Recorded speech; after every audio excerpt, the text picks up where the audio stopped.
तो आईयूपीएसी नामकरण में आगे बढ़ते हुए अभी हम लोग क्या कर रहे थे, डबल बॉन्ड और सिंगल बॉन्ड, ठीक है, डबल बॉन्ड और सिंगल बॉन्ड और ट्रिपल बॉन्ड, ठीक है। तो यहाँ पे अपन ने ये बताओ कि सिंगल बॉन्ड को क्या बोलते हैं, एन बोलते हैं, ठीक है। डबल बॉन्ड को क्या बोलते हैं, इन बोलते हैं, और ट्रिपल बॉन्ड जो होगा उसे बोलते हैं आई, ठीक है।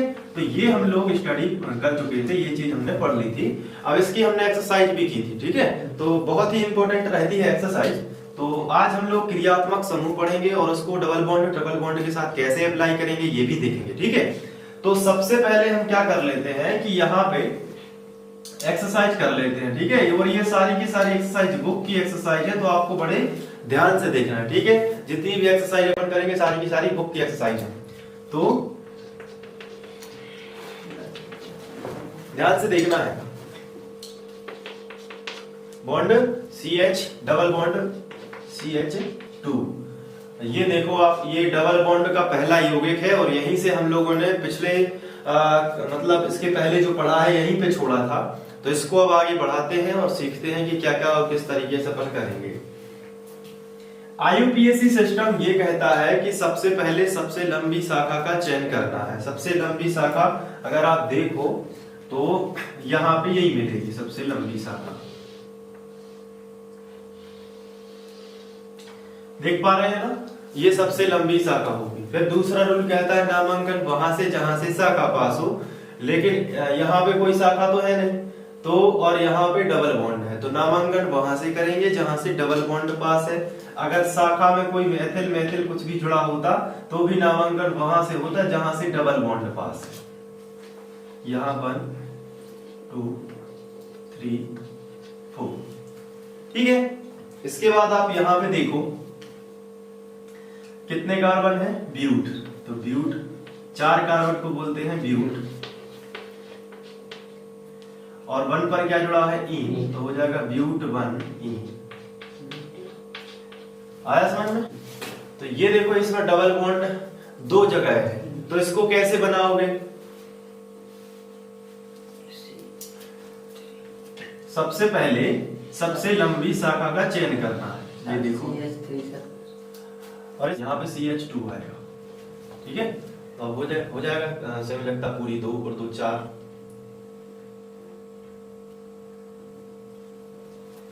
चलिए अब इसके बाद नामांकन वहां से जहां से डबल बॉन्ड पास है, यहां से भी डबल बॉन्ड पास है, यहां से भी 1 नंबर के कार्बन पर डबल बॉन्ड होता है, और यहां से भी 1 नंबर के कार्बन पर डबल बॉन्ड है, यानी पहले ही कार्बन के पास में डबल बॉन्ड है। तो यहाँ पे अपन नामांकन कहीं से भी कर सकते हैं, तो हमने यहाँ से नामांकन कर लिया 1 2 3 4। इसके बाद अब मुख्य श्रृंखला का जो नामकरण करना है, अब हम देखेंगे इसमें कितने कार्बन है, 1 2 3 4 कार्बन टोटल मुख्य श्रृंखला में है, इसलिए इसे बोलेंगे ब्यूट। और इसके बाद 1 पर भी डबल बॉन्ड है, क्योंकि 1 और 2 कार्बन के बीच में डबल बॉन्ड है, तो किसका माना जाएगा, सबसे कम नंबर वाले का, यानी 1 का डबल बॉन्ड है, तो 1 पर डबल बॉन्ड है। यहाँ पे देखो 3 और 4 के बीच में डबल बॉन्ड है, तो किसका डबल बॉन्ड होगा, 3 का। तो यहाँ पे ब्यूट 1 और 3 पर ये जुड़ा है, ठीक है, डबल बॉन्ड, तो अपन लिखेंगे 1 और 3, और 2 बार हो गया ये डबल बॉन्ड, जिसको बोलेंगे डाई और 3। अब इसका नामकरण आपको करना है।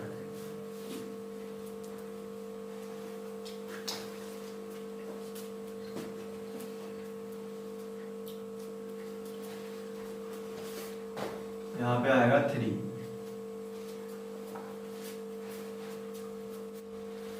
चलिए सबसे लंबी शाखा का चयन करना, इसके बाद नामांकन वहां से करना जहां से शाखा पास है, लेकिन शाखा नहीं देखना है, अब डबल बॉन्ड और ट्रिपल बॉन्ड देखना है ना। क्या देखना है, डबल बॉन्ड या फिर ट्रिपल बॉन्ड। तो यहाँ पे ट्रिपल बॉन्ड पास है, डबल बॉन्ड होता तो उससे भी बड़ा कौन होता है, ट्रिपल बॉन्ड। तो अपन को यहाँ पे ट्रिपल बॉन्ड है, तो यहाँ से नंबरिंग कर देंगे 1 2 3 और 4। तो अब ये बताओ 3 पर क्या है, मेथिल, अपन यहाँ पे लिखेंगे 3। शाखा का नामकरण सबसे पहले करना है, तो क्या होगा 3 मेथिल। इसके बाद बताओ कितने कार्बन टोटल मुख्य श्रृंखला में, 4, तो क्या हो जाएगा ब्यूट। और 1 पर क्या है आई आई, तो ब्यूट 1 आई। ठीक है, ट्रिपल बॉन्ड को क्या बोलते हैं आयन बोलते हैं, है ना, इसलिए ये हो जाएगा। अब एक्सरसाइज 4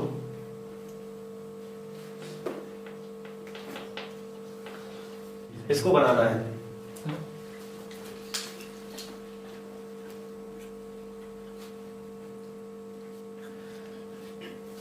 सबसे लंबी श्रृंखला का चयन करना है, ठीक है, तो यही बनेगी सबसे लंबी श्रृंखला।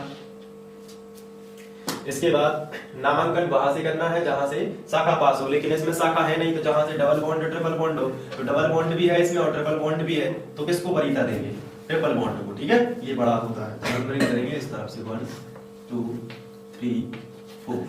ओके, तो अब देखो यहाँ पे 4 कार्बन है ना, 4 कार्बन को बोलते हैं ब्यूट, क्योंकि शाखा होती तो शाखा का नामकरण पहले करते, लेकिन शाखा नहीं है, इसलिए मुख्य श्रृंखला में कितने कार्बन है 4, तो इसलिए ब्यूट लिख रहे हैं सबसे पहले। और यहाँ पे देखो ट्रिपल बॉन्ड किसका है 1 का कि 2 का बताओ, वेरी गुड। और यहाँ पे बताओ डबल बॉन्ड किसका है 3 का कि 4 का, 3 का। अपन लिखेंगे ब्यूट 3 इन क्योंकि डबल बॉन्ड 3 इन, ठीक है।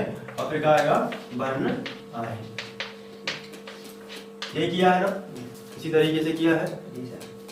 चलिए ठीक है, एक्सरसाइज।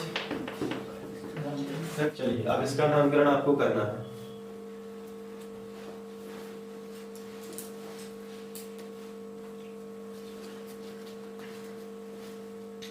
सबसे लंबी श्रृंखला का या शाखा का चयन करना 1 2 3 4 5 1 2 3 4 1 2 3 4, यही बनेगी 5 वाली, सबसे ज्यादा इसी में हो रही है। नामांकन वहां से करेंगे जहां से ट्रिपल बॉन्ड पास है, यहाँ से है ना ट्रिपल बॉन्ड पास, तो यहीं से अपन क्या करेंगे, यहीं से नामांकन करेंगे। जहां से ट्रिपल बॉन्ड पास है वहां से नामांकन करेंगे, तो वहां से 1 2 3 4 और 5, तो इस तरीके से आपको नामांकन करना है। अब आपको ध्यान देना है कि देखिए यहाँ पे सबसे पहले क्या है शाखा है, ऊपर भी शाखा है और नीचे भी शाखा है, तो शाखा का नामकरण सबसे पहले करना होता है। किसका नामकरण सबसे पहले करना होता है, शाखा का। अब आप यहाँ पे देखो 3 पर ऊपर भी मैथिल जुड़ा है और 3 पर नीचे भी क्या जुड़ा है, मैथिल जुड़ा है, तो ये जो 3 नंबर है ये रिपीट हो जाएगा, यानी कि यहाँ पे आप देखोगे तो लिखना है 3 3, और 2 मैथिल को क्या बोलते हैं डाई मैथिल, तो यहाँ पे 2 मैथिल को बोलेंगे डाई मैथिल। और इसके बाद फिर क्या लिखोगे बताओ, डाई मैथिल के बाद ये देखो कितने कार्बन, मुख्य श्रृंखला का नामकरण करना है, 5 कार्बन को बोलते हैं पेंट। और आप यहाँ पे देखो यहाँ पे 1 पे क्या है ट्रिपल बॉन्ड है ना, तो यहाँ पे बोलेंगे 1 आयन, ठीक है। तो पेंट 1 आयन भी लिख सकते हैं, और 1 नहीं लिखना है तो पेंट आयन हो सकता है।